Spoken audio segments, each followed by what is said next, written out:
या बातमीचे प्रायोजक आहेत सुप्रसिद्ध hotel Badepir, Laxmi market, Vijapur west आणि दुसरी शाखा जिंदाशहा मदार चौक, सोलापूर। खरेदी केलेल्या शेतजमिनीच्या खरेदी दस्तास प्राप्त हरकतीचे निकाल लावून खरेदीची नोंद ग्राह्य धरून 7/12 उतार्यावर तक्रारदाराच्या आईचं नाव लावून देण्यासाठी खासगी चालकाकरवी 7,000 रुपयांची लाच स्वीकारल्याप्रकरणी एसीबी पथकानं एका महिला मंडल अधिकाऱ्याविरुद्ध गुन्हा दाखल केला आहे। विजया महारुद्र नाईक असं मंडल अधिकाऱ्याचं नाव आहे। त्या सांगोला तहसील कार्यालयाकडे नेमणुकीस होत्या। या प्रकरणी मिळालेली अधिक माहिती अशी: तक्रारदार यांच्या आईच्या नावे खरेदी केलेल्या शेतजमिनीच्या खरेदी दस्तावर प्राप्त हरकतीचे निकाल तक्रारदारांच्या बाजूने लावून तक्रारदार यांच्या आईच्या नावे केलेल्या खरेदीची नोंद ग्राह्य धरून त्यांचं नाव 7/12 उतार्यावर लावण्यासाठी संगेवाडी मंडलाच्या मंडल अधिकारी विजया महारुद्र नाईक यांनी तक्रारदार याच्या सोबत पंचासमक्ष पडताळणी दरम्यान कामासंबंधी बोलून बाकी बोलणी त्यांचे खासगी वाहन चालक वैभव मोरे याच्याशी करण्यास सांगितली। त्यावेळी वैभव मोरे यांनी तक्रारदार यांना कामाचे मंडळ अधिकारी विजया नाईक यांच्याकरता तडजोडीअंती 7,000 रुपये लाचेची मागणी करून लाच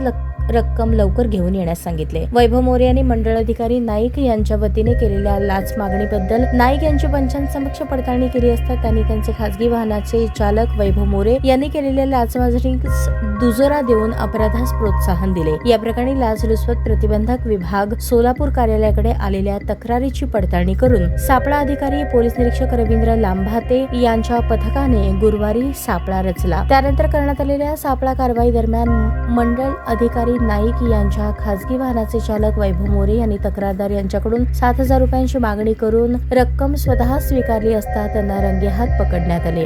या कारवाईने तहसील कार्यालय परिसरात खळबळ उडाली। या प्रकरणी सांगोला पोलीस ठाण्यात श्रीमती विजया महारुद्र नाईक वय 45 पद मंडळ अधिकारी नेमणूक संगेवाडी मंडळ तहसील कार्यालय सांगोला जिल्हा सोलापूर आणि वैभव पिराजी मोरे वय 28 राहणार मुंडेवाडी तालुका पंढरपूर यांच्या विरुद्ध गुन्हा दाखल करण्याची प्रक्रिया सुरू असल्याचं सांगण्यात आलंय। पोलीस निरीक्षक शैलेश पवार एसीबी सोलापूर हे या गुन्ह्याचा अधिक तपास करत आहेत।